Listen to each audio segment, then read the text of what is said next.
పరమ పవిత్రమైనటువంటి ఆ కలియుగ ప్రత్యక్ష దైవమైనటువంటి 140 కోట్ల హిందువుల ఆరాధ్య దైవమైనటువంటి తిరుమల తిరుపతి వెంకటేశ్వర స్వామికి సంబంధించినటువంటి ఆలయానికి చైర్మన్గా బిఆర్ నాయుడు అనేటటువంటి వ్యక్తి వచ్చిన తర్వాత ఏ విధంగా తిరుమల పవిత్రత దెబ్బతింటా వస్తూ ఉందో మనం చూస్తూనే ఉన్నాం.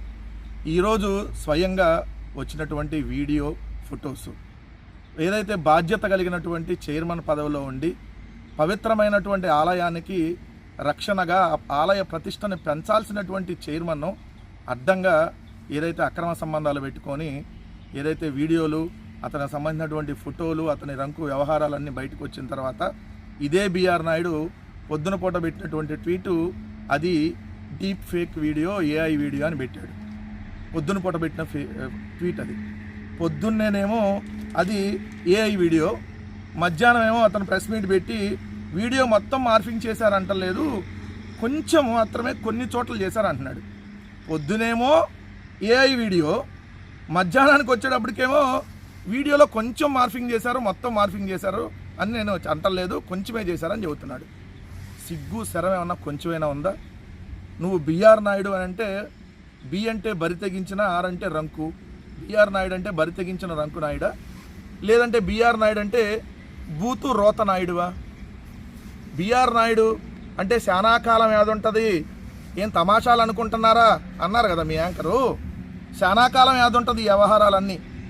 తిరుమల తిరుపతి దేవస్థానానికి చైర్మన్గా నీలాంటి ఏదైతే బరి తెగించిన రంకు వ్యవహారాలు పెట్టుకునే నాయుడుకి పదవి ఇచ్చారని చాలాకాలం 140 కోట్ల హిందువులకి యాదుంటుంది. చాలాకాలం నువ్వు బరి తెగించి ఇంకా ఏం మాట్లాడుతున్నావంటే తప్పేముంది, ఆ వీడియోలో తప్పేముందని అంటున్నావు. 30 సంవత్సరాల నుండి వాళ్ళ ఫ్యామిలీ మా ఫ్యామిలీకి పరిచయాలు ఉన్నాయి, వాళ్ళ ఫ్యామిలీ వాళ్ళ ఇంటికి మేము వెళ్తాం, మా ఇంటికి వాళ్ళు వస్తారని చెబుతున్నారు కదా. అంటే మీరు మీ ఫ్రెండ్స్ వాళ్ళ ఏదైతే పెళ్ళాల దగ్గరికి వెళ్ళి మీ ఫ్రెండ్స్ పెళ్ళాలని వాటేసుకుంటారా? ముందు నుంచి వాటేసుకుంటే తప్పు లేదు, వెనక నుంచి వాటేసుకుంటే తప్పు లేదు, ఆ వీడియోలో తప్పే ఉంది అంటున్నావు. సిగ్గుందా అసలు నీకు? నీలాంటి టీటీడీ లాంటి పవిత్ర దేవస్థానానికి చైర్మన్నా? 30 ఏళ్ళగా ఫ్రెండ్షిప్ ఉంది, నేను వాళ్ళ ఇంటికి వెళ్ళి ఏదైతే వాటేసుకుంటానో, లేదంటే షిరిడీ తీసుకెళ్ళి వాటేసుకుంటా, లేదంటే తిరుపతి తీసుకెళ్ళి వాటేసుకుంటా, బెంగళూరు తీసుకెళ్ళి వాటేసుకుంటా. నేను షిరిడీలో తీసుకెళ్ళి ఫ్లైట్లో షిరిడీ తీసుకెళ్ళి అక్కడ అక్రమ సంబంధం పెట్టుకుంటా, లేదంటే బెంగళూరు తీసుకెళ్ళి అక్రమ సంబంధం పెట్టుకుంటా, లేదంటే గోవా తీసుకెళ్ళి అక్రమ సంబంధం పెట్టుకుంటా. ఆ వీడియోలో తప్పే ఉందని అడుగుతున్నావా? అంటే ఫ్రెండ్స్ వాళ్ళ ఏది ఫ్రెండ్ భార్యతో అక్రమ సంబంధం తప్పు లేదంటావా? సిగ్గుందా? కడుపు అన్నం తింటున్నావా? నువ్వు చైర్మన్వా? నువ్వు ఈరోజు ఇంకేం మాట్లాడతావు?